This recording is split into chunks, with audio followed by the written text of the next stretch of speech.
Part 1.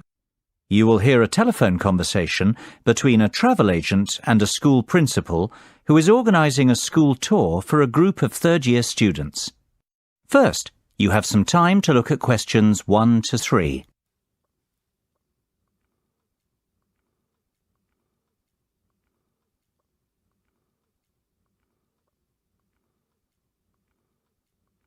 Listen carefully and answer questions 1 to 3. Hello, McFadden's Travel. James speaking. How may I help you? Hi there. My name's Jonathan Presley, Principal of Sainsbury Secondary School. I am calling to ask about your early bird tour offer. I saw it advertised in the Evening Herald yesterday. Certainly, Mr. Presley. What would you like to know? Oh, please. Jonathan will be fine. Of course, Jonathan. How can I help you? Well, the first thing I'd like to know is, how long is your offer valid for? My third-year students are planning a holiday in early April. Will they qualify for the discount? The good news is, our special offer runs until the end of May. Oh dear, March. That's terrible. We've just missed out. On the contrary, Jonathan, it's May, not March. You will qualify for the discount. Oh, fantastic. And I'm only just getting started. The best news is yet to come. What do you mean? Well, tell me now, how many students are you planning to take on this tour? I expect there'll be about 45 students and 3 teachers accompanying them. Why? Are there any further discounts? There are indeed. We do a 25% discount on groups of up to 40 people. For you, we can offer an even better rate, a 50% discount. Wow! Is that on top of the 15% early bird discount? It most certainly is, which makes your total tour discount, 50 plus 15, 65%. Surely there's a catch. This is too good to be true. Well, there is a condition that you must choose your destination from a list we have selected. You can't book a tour to just anywhere in the world with this discount rate. I see. And would Madrid be on that list by any chance? I'm sorry to disappoint you, but we do not offer this rate on tours to Madrid. However, we have an excellent all-inclusive 7-day Barcelona tour which is available. How does that sound? Sounds interesting. What is the total cost per student? Let's see. It works out at £679 per person with the discount. The normal price is £1,940, so you are saving £1,261 per person. Hold on a moment. Let me get a pen to write some of this down. It's getting complicated. OK, how much will it cost per student? £679. And how much of a saving is that? £1,261. Barcelona sounds very good indeed. Tell me, what do you mean by all-inclusive? What does £679 get us? Before you hear the rest of the conversation, you have some time to look at questions 4 to 10.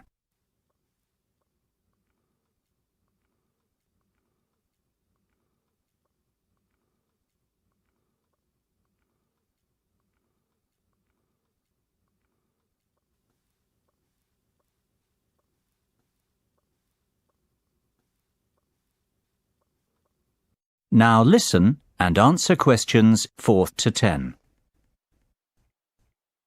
Well, that price covers flights, 3-star hotel accommodation and extras. James, I must say I'm very glad I called you this morning. This is a fantastic deal. It covers flights, accommodation and what else? Plus airport taxis, breakfast every morning, a city tour and theatre tickets. Great! And what about the teachers? The teachers can travel free of charge with the students. Well, I might just go on this tour myself. I've always fancied a trip to Barcelona.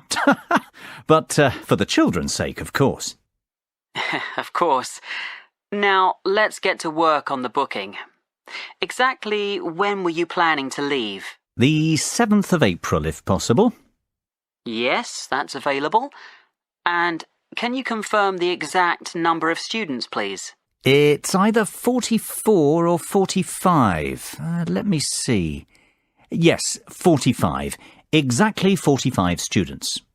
No, sorry, in fact that's 46. I forgot about Jenny McCarthy. She sent her application in late, so it's not in the same pile as the rest. So that's the 7th of April and 46 students, correct? Yes, perfect. And 3 teachers. Is there a morning flight? Yes, your flight is at 7 a.m. on Monday the 7th of April. Arrive at the airport 2 hours before departure. The flight will take about 2.5 hours and you'll land at 10:30 a.m. local time. How does that sound? Sounds great. Can I give you my email address to confirm the rest of the details? Of course. It's jonathan.presley@sainsbury.com.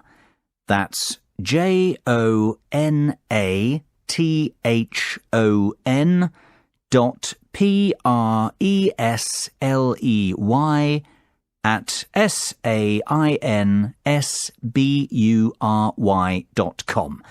And we'll pay by credit card if possible. That'll be perfect. What's your card number? It's 6676 6654 9743 1251. Expiry date 01 Jan 2015. And the name on the credit card? That's my own, Jonathan Presley. So £679 times 46 students. I'm going to charge £31,234 to your credit card. That's the total cost. Sounds fine. Great. Well, I think that's all we need for now, Jonathan. It's been a pleasure doing business with you. If you have any questions, please don't hesitate to give me a call. We'll be in touch next week to confirm the booking details. OK, and thank you very much for your help, James. Bye for now. Bye-bye, Jonathan. Speak soon. That is the end of part 1. You will now have half a minute to check your answers.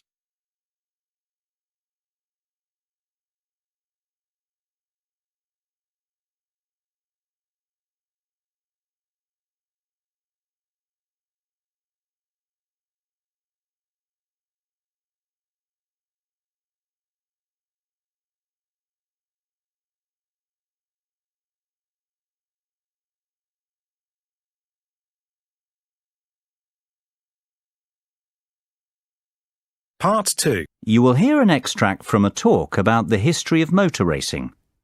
First, you will have time to look at questions 11 and 12.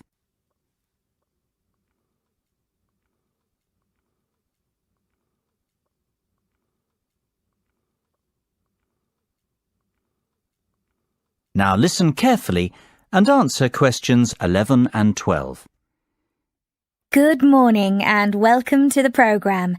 This week we're continuing our series of features on motor racing, and I am delighted to welcome to the show David McWilliams, widely recognised as the most knowledgeable motor racing historian in England. We've invited David in to talk to us about what is probably the most famous and prestigious motor racing championship in existence today. That is, of course, Formula One. David, Formula One is now a massive racing franchise, but how did it all begin? Well, Formula One has its roots in the European Grand Prix Motor Racing Championship, which began in the 1920s.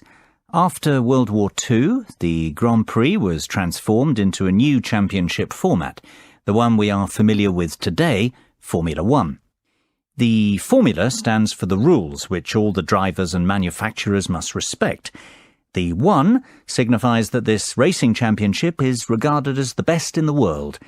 The first World Championship race was held in 1950 at Silverstone in England. It was won by Italian Giuseppe Farina in his Alfa Romeo. Farina narrowly beat his teammate Juan Manuel Fangio of Argentina to the title, yet it was Fangio who would go on to dominate the sport for the rest of the decade, winning 5 world championships. As the years went by, the sport became a global phenomenon and grew from strength to strength, becoming the biggest commercial sport on the planet. Before you hear the rest of the conversation, you have some time to look at questions 13 to 20.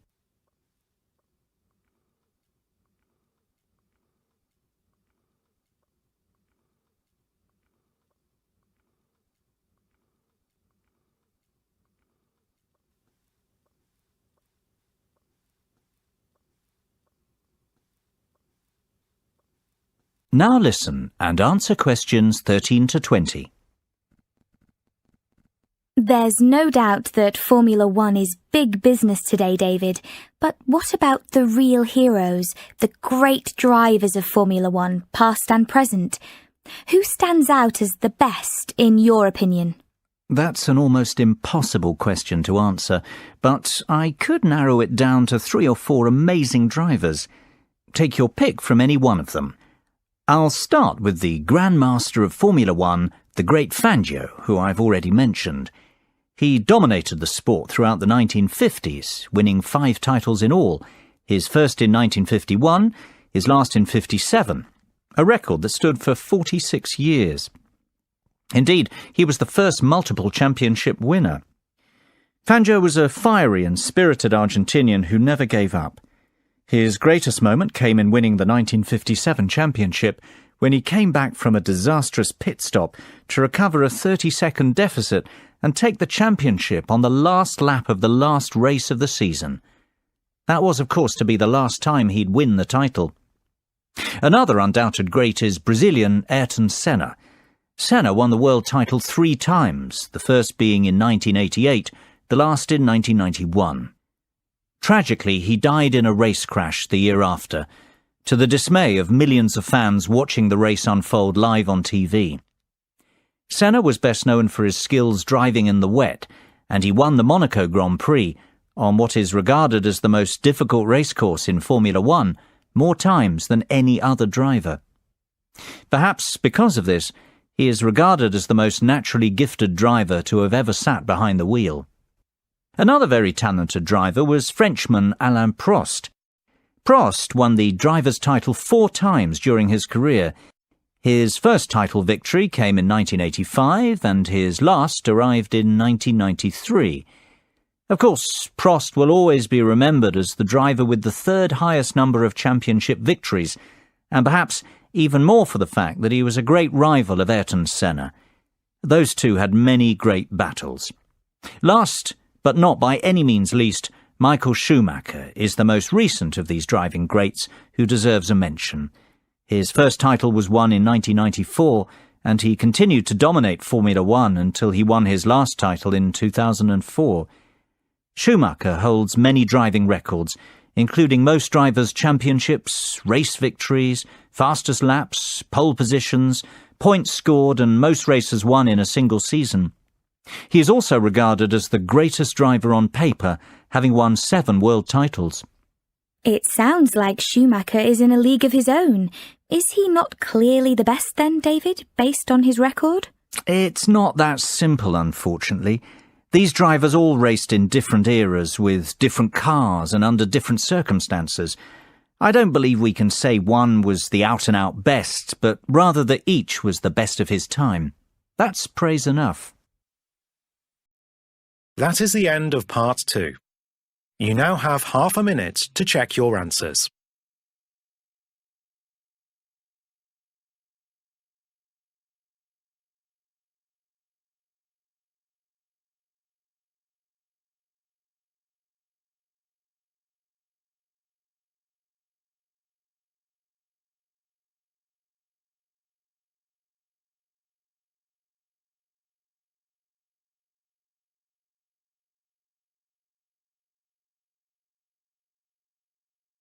Part 3.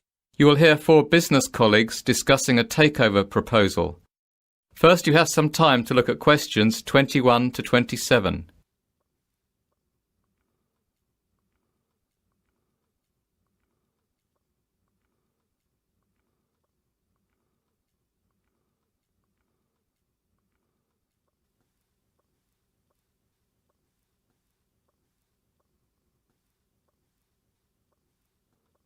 Now listen carefully and answer questions 21 to 27.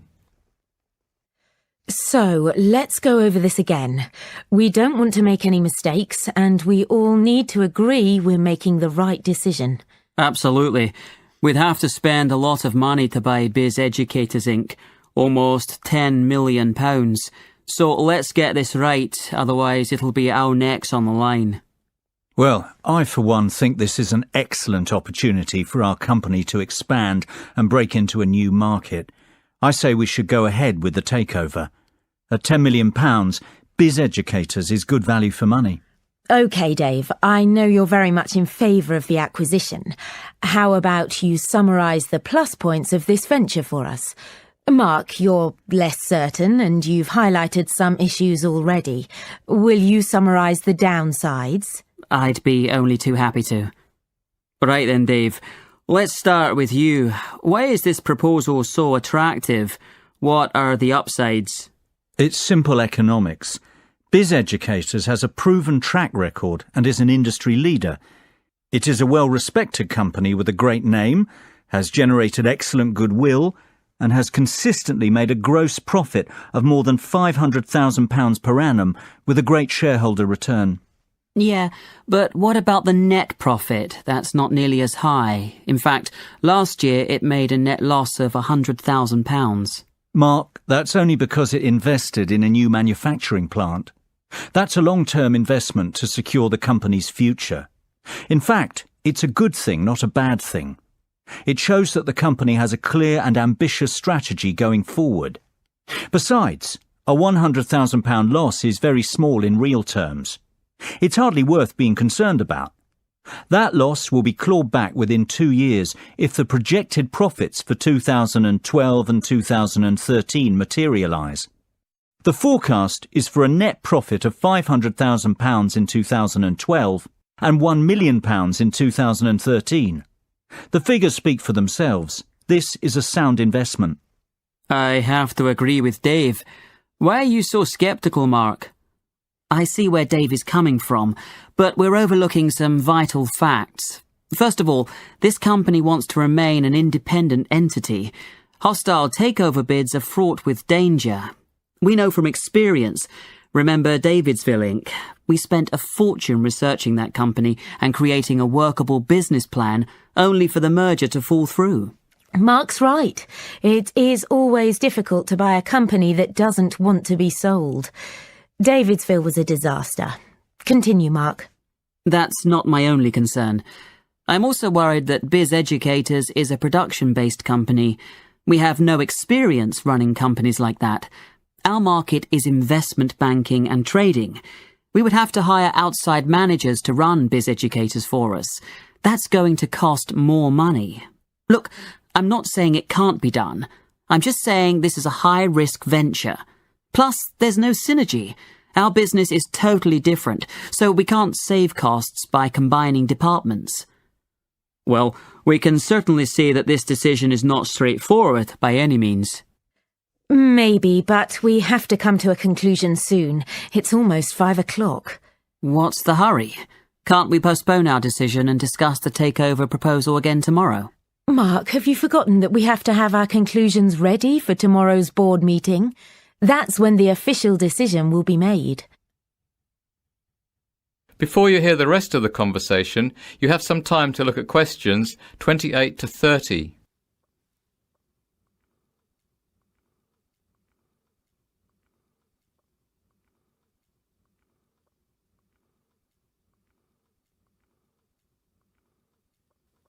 Now listen and answer questions 28 to 30. Goodness, it almost slipped my mind. Well, we'd best move on. Mary, John, you were uncertain before.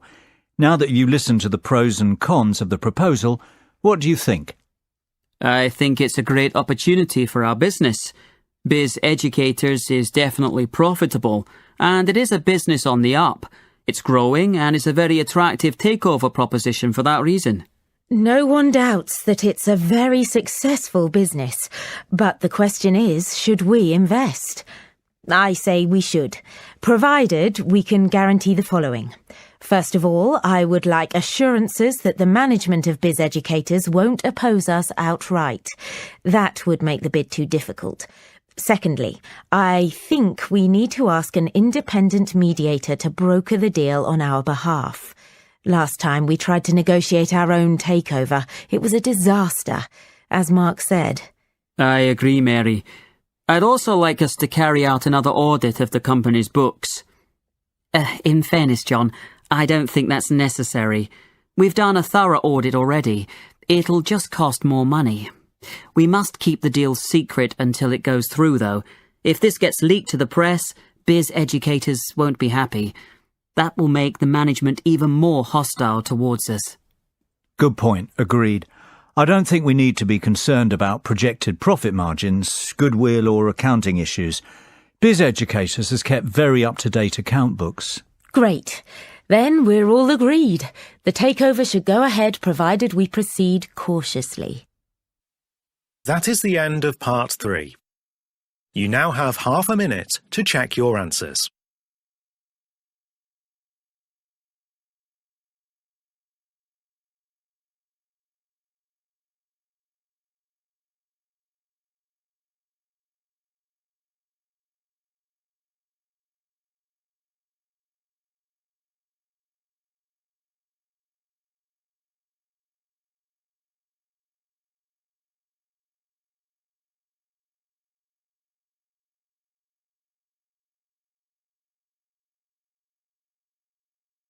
Part 4. You will hear part of a lecture about conserving energy. First, you have some time to look at questions 31 to 40.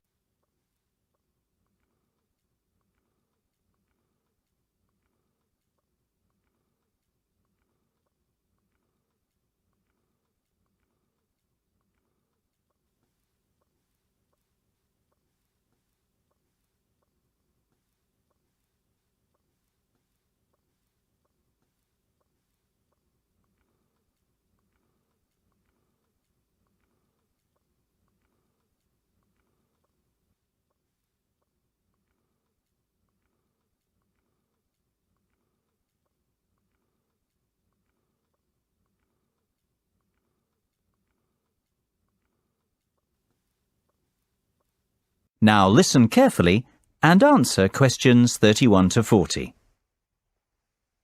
I'd like you to give a warm welcome to our guest speaker today, Dr. Sophia Martin from the Faculty of Science. Dr. Martin is an expert in energy conservation, and she's going to talk to us about ways we can conserve energy in the home. This is a very important subject, as the world we live in is facing dramatic and potentially destructive climate change as a result of our excessive wastefulness and aggressive exploitation of natural resources. Thank you for the kind words, Alice. You are quite right. We face an unprecedented climate crisis, and it is up to each and every one of us to do our bit to help stop global warming. Believe it or not, if we all took some simple steps, we could dramatically reduce our carbon footprint and help protect the environment. It is not a cliché. It is not silly nonsense talk. One person really can make a difference, and I hope that after my speech today, you will understand how. But first, what exactly is your carbon footprint? Basically, it's how much you pollute the environment as an individual, or rather what volume of greenhouse gas is emitted into the atmosphere because of your day-to-day activities. The key to stopping global warming is for each of us to reduce our carbon footprint. And if we conserve energy in the home, we can achieve some truly dramatic results. Our homes are actually very inefficient from an energy conservation perspective. Indeed, more than 65% of all homes aren't insulated enough. This means that they lose heat, and that homeowners waste a lot of energy, not to mention money, on heating during winter. So, the first step is to fit adequate insulation in the attic and outer walls of your home. This can reduce your heating bills by as much as 25%. What's more, the government offers grants to people who want to have their homes re-insulated, so it isn't a very expensive process, and you will probably recoup your investment within a couple of years. I would encourage everyone to consider this course of action. Both your wallet and the environment will thank you. Believe it or not, there are even simpler things we can do. For a start, never paint your interior walls in dark colours. Dark colours absorb heat.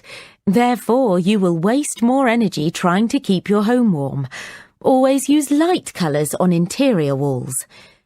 Did you know a dishwasher that is 50% full uses almost the same energy as one that is 90% full?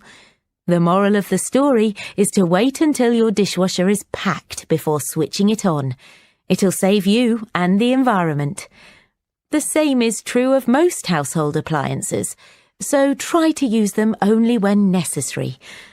Another startling fact is that replacing just one normal light bulb with an energy-efficient light bulb will save you £25 over the lifetime of the bulb. Now, just imagine the savings if you replaced all the bulbs in your house. Having large windows seems to be in fashion right now, yet it makes no sense whatsoever from an energy-saving perspective. Windows are one of the biggest causes of heat loss. If you have large windows at home, my advice would be to close the curtains and blinds as often as possible. This will help your rooms retain heat. Another simple way to retain heat is to close all inside doors, especially ones which lead into cooler parts of the house. Carpets and rugs are great floor insulators. It's a good idea to have these fitted in rooms where heat retention is an issue. I would strongly advise people to consider erecting solar panels on their roofs. You don't need to live in a constantly sunny place to reap the benefits of these. Even our English weather will suffice. Solar panels can generate enough energy to heat your entire hot water supply, which is fantastic when you think how much you pay for this service at the moment. And of course, I would encourage people to continue recycling and composting waste. The next generation will thank us if we act now, and rightfully condemn us for failing to. Well, I can only hope you have found this speech informative and that I have highlighted the importance of the individual to the cause of environmental protection. Thank you for your attention. I'll hand you back to Alice now. That is the end of part 4. You now have half a minute to check your answers.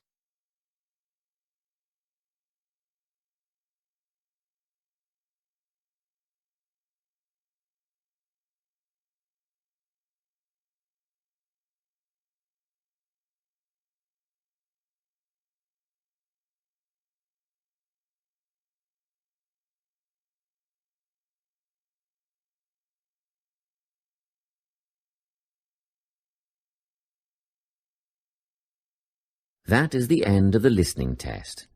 You now have 10 minutes to transfer your answers to the listening answer sheet.